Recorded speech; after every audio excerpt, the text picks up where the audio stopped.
Good morning everybody. The पाठशाला channel में फिर से स्वागत।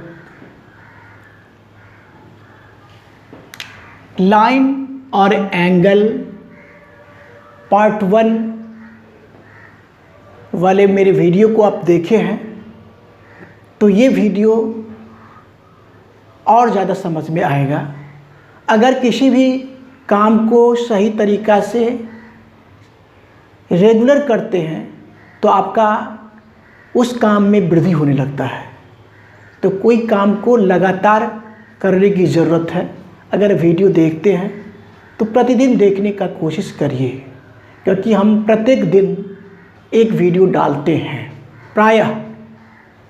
तो देखिए, आज लाइन और एंगल पार्ट 2 में आज हम मुख्य रूप से आज एंगल पर बात करेंगे, ठीक है। और अब है कि एंगल यानी कोण। कोण क्या होता है?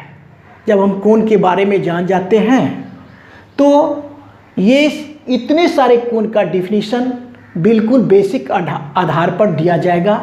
राइट एंगल, समकोण, एक्यूट एंगल, न्यून कोण, ऑब्ट्यूज एंगल, अधिक कोण, स्ट्रेट एंगल, रिजु कोण, सप्लीमेंट्री एंगल्स, समपूरक कोण, पूरक कोण यानी complementary angles, vertically opposite angles यानी कि शीर्षाभिमुख कोण, कॉरस्पॉन्डिंग एंगल्स संगत कोण, और अल्टरनेट एंगल्स एकांतर कोण, प्रतिवर्ती कोण रिफ्लेक्स एंगल। यानी एंगल एंगल एंगल एंगल क्या है, कोण क्या है, इसके बारे में हम जानेंगे। सबसे पहले किसके बारे में जानेंगे? आज हम एंगल के बारे में जानेंगे। देखिए, एंगल ANGLE एंगल के बारे में सबसे पहले जानेंगे। तो हम लोग पिछले वाले वीडियो में पार्ट 1 में पढ़े थे कि पॉइंट के बारे में पढ़े थे। पॉइंट यही पॉइंट है जिसमें न लेंथ है, न ब्रेथ है, न हाइट है, न रेडियस है, केवल छोटा सा स्थान छेदता हुआ हो, वो क्या कहलाता है? बिंदु कहलाता है, पॉइंट कहलाता है। अब देखिए, पॉइंट से कितना, फिर पॉइंट का काम आ गया। अब देखिए, इसको क्या बोलते हैं? सीधी रेखा को तो हम क्या कहते हैं? सरल रेखा बोल सकते हैं। ये रेखा ऐसे करके आई, यहाँ पर मिल गई, और ये भी रेखा ऐसे करके आई और यहाँ पर मिल गई, ठीक है। तो इसके बीच झुकाव उत्पन्न हो गया। उसी झुकाव को क्या कहते हैं? कोण कहते हैं। तो कोण की परिभाषा हुआ कि जब एक ही बिंदु पर दो सरल रेखाएं आके मिलती हैं तो उसके बीच झुकाव उत्पन्न होता है, उसी झुकाव को कोण कहते हैं। बिल्कुल स्पष्ट है। अगर हम इसको मान लेते हैं x मानते हैं, कोण को x मानते हैं, तो हम इसको लिख सकते, क्या चीज़ लिख सकते? नहीं, x नहीं। या ये कोण को कैसे अगर मान लिया जाए, इसको हम a, इसको b, इसको o लिखते हैं, तो इस कोण को लिखना होगा, o कोण को, तो हम लिखेंगे कैसे? लिखेंगे कोण AOB, ठीक है। जिस कोण को लिखना होता है उसको हम बीच में लिखते। देखिए, बीच, ये कोण को लिखना तो बीच हो गया। तो एंगल के बारे में जान लिए। अब इसमें सबसे पहले एंगल के बारे में, अब इसमें से हमको पहला क्या पढ़ना है कि समकोण किसको बोलते हैं? समकोण, समकोण, समकोण देखिए क्या होगा? एक लाइन है और उस पर सीधा स्ट्रेट लाइन यहाँ ऐसे आ जाए, ठीक है ना। तो यहाँ पर आपका कोण बन जाएगा 90 डिग्री का। ये क्या कहलाएगा? समकोण कहलाएगा। ये क्या कहलाएगा? क्या कहलाएगा? यहाँ पर इस कोण को अगर हम x मान लेते हैं, x, इस कोण को मान लेते हैं x, तो हम x बराबर क्या लिख सकते? 90 डिग्री। यानी क्या हो गया? जिस कोण का मान 90 डिग्री हो, यहाँ पर 90 डिग्री का कोण बनेगा। जिस कोण का मान 90 डिग्री हो उसे हम क्या कहते हैं? समकोण कहते हैं। उसे हम राइट एंगल कहते हैं, समकोण, ठीक है। अब देखिए, दूसरा में क्या है आपका? दूसरा में है न्यून कोण यानी एक्यूट एंगल। न्यून कोण देखिए कैसे होगा? आकृति के द्वारा समझिए, बेसिक कंसेप्ट को लीजिए। ये आपका न्यून कोण हो जाएगा। कैसे? अगर देखिए इसी को देखिए, अगर स्ट्रेट सीधा होता तो 90 डिग्री बनता, लेकिन 90 डिग्री से छोटा है। अगर यहीं पर रह जाता यहीं पर तो 0 डिग्री होता, लेकिन ये 0 डिग्री से बड़ा हो गया। 0 डिग्री से तो बड़ा हो गया, लेकिन 90 डिग्री से छोटा हो गया। तो ये कोण क्या कहलाएगा आपका? कौन सा कोण कहलाएगा? न्यून कोण। ये दूसरा में दिया गया न्यून कोण। क्या दिया गया? न्यून कोण लिख देते हैं, न्यून कोण। अगर हम इसको अगर x मान लेते हैं तो हम इसको क्या लिख सकते? 0 डिग्री छोटा है किससे? x से। और x छोटा है किससे? 90 डिग्री से। 90 डिग्री से छोटा, सीधा होता स्ट्रेट ऐसे करके होता तो 90 डिग्री होता, लेकिन x जो है 90 डिग्री से छोटा होता है। तो ये हो गया आपका न्यून कोण, एक्यूट एंगल। क्या एक्यूट एंगल का डिफिनेशन क्या हुआ? जिस कोण का मान 0 डिग्री से बड़ा और 90 डिग्री से छोटा होता है उसे हम क्या कहते हैं? न्यून कोण कहते हैं, उसे हम एक्यूट एंगल कहते हैं। एक्यूट एंगल भी हो गया। अब देखिए तीसरा में, देखिए तीसरा में दिया आपको अधिक कोण यानी ऑब्ट्यूज एंगल। अधिक कोण देखिए, अब अधिक कोण क्या हो गया? देखिए अधिक कोण में देखिए ऑब्ट्यूज एंगल में क्या होगा? ऑब्ट्यूज एंगल में देखिए ऐसे है, एक आकृति के द्वारा समझिए ऐसे, और ये आपका ऐसे आ जाएगा, ठीक है। तो यहां पर कोण जो बनेगा तो क्या देखते हैं यहां पर जो x का जो मान आएगा, कोण का मान आएगा, तो देखिए क्या है कि ये अगर सीधा अगर होता तो 90 डिग्री होता, लेकिन 90 डिग्री से क्या हो गया? बढ़ गया। और एक बात ये भी जानिए कि यदि इसी को आगे बढ़ाते, ये पूरा यहाँ पर होता, माने ये इसको ऐसे डॉट डॉट डॉट करके बढ़ाते और इसको बढ़ाते यहाँ तक, तो 180 डिग्री होता। तो यानी कि 180 डिग्री से भी छोटा तो है, यानी 90 डिग्री सीधा से यह आगे निकल गया तो 90 डिग्री से बड़ा हो गया, लेकिन 180 डिग्री से छोटा हो गया। तो इसको हम कैसे लिख सकते? इसको लिख सकते 90 डिग्री छोटा है किससे? x से छोटा है, क्योंकि 90 डिग्री छोटा है x से, और x छोटा है कितना से? 180 डिग्री से। तो इसका डिफिनेशन क्या हुआ? अधिक कोण का ऑब्ट्यूज एंगल का डिफिनेशन हुआ जिस कोण का मान 90 डिग्री से बड़ा और 180 डिग्री से छोटा होता है उसे अधिक कोण कहते हैं, उसे ऑब्ट्यूज एंगल कहते हैं। बिल्कुल स्पष्ट है? एक बार देखिए, मिटाएंगे अब। चलिए मिटाते हैं। 3 तक सॉल्व हो गया है, कंसेप्ट को बता दिया गया है। अब 4 में देखिए, 4 को देखिए। 4 में दिया रिजु कोण। 4 में देखिए रिजु कोण है, रिजु कोण को देखिए। रिजु कोण को क्या बोलते हैं? Straight triangle, straight angle.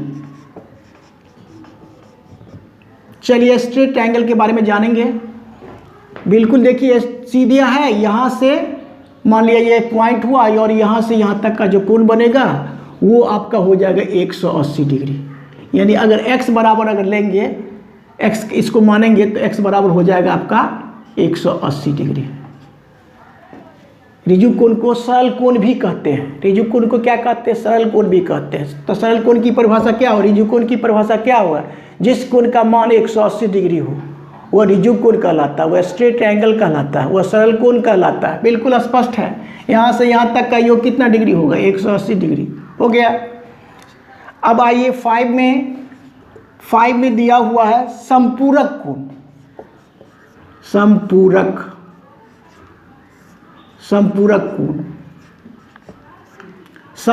कोण को क्या कहते हैं? सप्लीमेंट्री एंगल कहते हैं। संपूरक कोण सप्लीमेंट्री एंगल्स होते हैं, ये पेयर एंगल्स हैं, ठीक है। अब देखिए सब क्या है कि इसको आकृति के द्वारा समझते हैं। मान लिया जाए ये और इसको हम, इसको ये कोण को, इस कोण को x, इस कोण को y मानते हैं, ठीक है। तो ये क्या हो जाएगा, कोण x जोड़ कोण y बराबर होना है 180 डिग्री।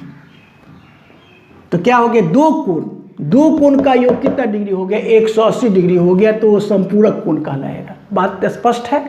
अब कहेंगे वैसे दो कोण, इसी से स्पष्ट होता है, आकृति से डिफिनेशन निकलता है, रटने की कोई जरूरत है ही नहीं। अगर रेखा गणित अगर सीखना है तो रटना नहीं है, समझना है, और समझ के जब रटते हैं तो बहुत दिन तक याद रहता है। तो देखिए यहाँ पर क्या है कि वैसे दो कोण है, पेयर एंगल्स हैं। तो क्या होगा कि वैसे दो कोण जिसका योगफल 180 डिग्री हो वे एक दूसरे के संपूरक कोण कहलाते हैं। क्या कहेंगे, वैसे दो कोण जिसका, वैसे दो कोण, ये कोण और ये कोण, दो कोण हुआ, कोण x जोड़ कोण y बराबर 180 डिग्री। नहीं, वैसे दो कोण जिसका योगफल 180 डिग्री हो वे एक दूसरे के संपूरक कोण कहलाते हैं। अब परीक्षा में कैसे पूछेगा क्वेश्चन, कहेगा कि 130 डिग्री का संपूरक कोण बताइए।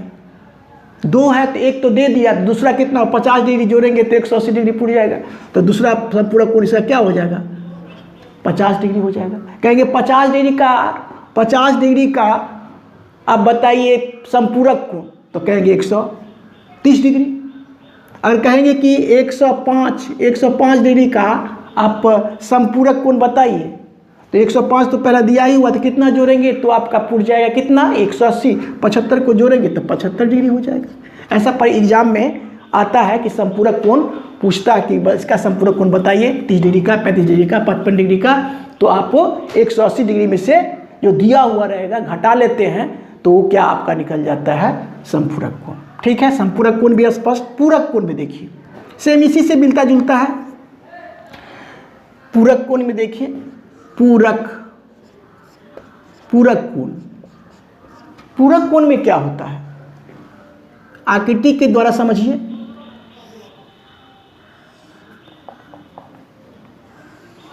ठीक है, ये पूरक कोण, ये x और ये y, ये कोण x और ये कोण y। पूरक कोण में क्या होगा, कोण x जोड़ कोण y बराबर 90 डिग्री होगा। बेसिक है, कोण x जोड़ कोण y बराबर 90 डिग्री। अब देखिए कि वैसे दो कोण जिसका योगफल 90 डिग्री हो वे एक दूसरे के क्या कहलाते हैं, पूरक कोण कहलाते हैं। तो पूरक कोण, दोनों कोणों का योगफल आपको हो गया कितना डिग्री, 90 डिग्री।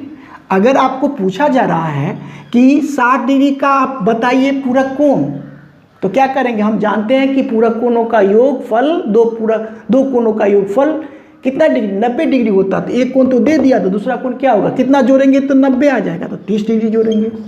तो यानी क्या हो गया, परीक्षा में एग्जाम में पूछा जाएगा कि 60 डिग्री का पूरक कोण लिखिए, तो 60 डिग्री का पूरक कोण कितना, 30 डिग्री हो जाएगा, क्योंकि जोड़ेंगे 90 पूछ जाएगा।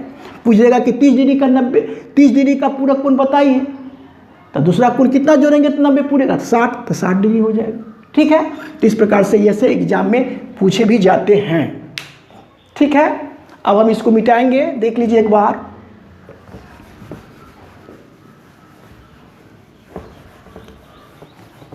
अगर मेरा वीडियो अच्छा लगता है तो लाइक, शेयर और सब्सक्राइब निश्चित रूप से कीजिए, क्योंकि मेरा हौसला इससे बढ़ता है।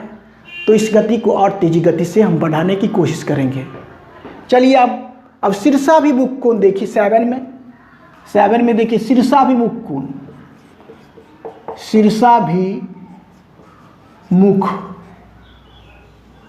शीर्षाभिमुख कोण के बारे में जानेंगे। केवल बेसिक कंसेप्ट लेना है। शीर्षाभिमुख कोण, दो रेखाएं जब एक दूसरे से कटती हैं तो ये कोण और ये कोण शीर्षाभिमुख कोण कहलाता है, और ये कोण शीर्षाभिमुख कोण कहलाता है। सम्मुख, इसको हम सम्मुख कोण भी बोलते हैं। क्या बोलते हैं, सम्मुख कोण। शीर्षाभिमुख कोण क्या है, तो वर्टिकली अपोजिट एंगल्स हुआ, जो कि सम्मुख कोण बोलते हैं। माने कहने का सेंस है, अगर ये 60 डिग्री होगा तो ये भी 60 डिग्री होगा, ये अगर 120 डिग्री होगा तो ये भी आपका 120 डिग्री होगा। तो ये कहने का सेंस है, शीर्षाभिमुख कोण क्या होते हैं, आपस में क्या होते हैं, बराबर होते हैं। शीर्षाभिमुख कोण भी हो गया। अब देखिए संगत कोण, एकांतर कोण। संगत कोण के बारे में इससे पिछले वाले वीडियो में संगत कोण और एकांतर कोण तो बताए थे, लेकिन थोड़ा सा डिफिनेशन दे देते हैं। 8 में देखिए संगत कोण, कोई दो समांतर रेखा है, कोई तिर्यक छेदी रेखा काटती है ना, तो अगर किया जाए ये कोण 8 कोण बन जाता है। 1 2 है ना, 3 4 5 6 7 और 8, ये सब कोण बनता है। तो एकांतर कोण ये कोण होता है। देखिए कोण 4 और बराबर कोण 5, यही एकांतर कोण हो गया। ये इसी प्रकार से कोण 5 बराबर कोण 6, ये क्या हो गया, एकांतर कोण हो गया। ठीक है, जो कि पिछले वाले वीडियो में बताया भी गया है।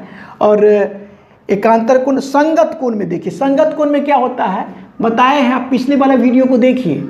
ये बाहर वाला कोण तो भीतर वाला कोण, बाहर वाला भीतर वाला संगत कोण होता है, और संगत कोण आपस में बराबर होते हैं। ये देखिए बाहर वाला इधर बाहर वाला, तो ये क्या हो गया, भीतर वाला, माने कोण 1 बराबर कोण 5 होगा। इसका क्या बराबर का संबंध है। ठीक है, और फिर भीतर वाला अगर लेते हैं, भीतर वाला तो बाहर वाला, भीतर वाला तो बाहर वाला। इस प्रकार से संगत कोण को भी बताए हैं, एकांतर कोण को भी बताए हैं। और प्रतिवर्ती कोण देखिए एक बार, इसको मिटा लेते हैं।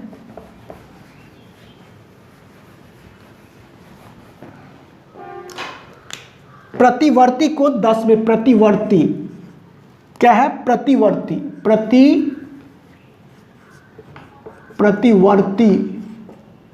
कोण, प्रतिवर्ती कोण के बारे में, प्रतिवर्ती कोण को पुनर्युक्त कोण भी कहते हैं। ठीक है, तो प्रतिवर्ती कोण में क्या, देखिए आकृति को पहले बना लेते हैं। ये पॉइंट हुआ, ऐसे आया गया, ये आपका हो गया प्रतिवर्ती कोण। तो इसमें क्या देखते क्या है कि अगर ऐसे होता, कल्पना कीजिए कि ऐसे अगर होता तो 180 होता, और इससे भी पार चला गया, और यहाँ से कल्पना कीजिए ये अगर यहाँ से यहाँ पहुँच जाता तो 360 होता, लेकिन पहुँचा नहीं। यानी क्या देखें कि 180 डिग्री से ज़्यादा हो गया, लेकिन यहाँ पहुँचता तो यहाँ पर 360 डिग्री का कोण बनता, तो यहाँ पर क्या हो गया, पहुँचा नहीं। तो इसका मतलब हो गया क्या कि एक अगर हम इसको मान लेते हैं x, इसको पूरे को यहाँ से यहाँ तक, तो x बराबर क्या हो गया क्या कि 180 डिग्री छोटा है किससे, x से, और x छोटा है कितना डिग्री से, 360 डिग्री से।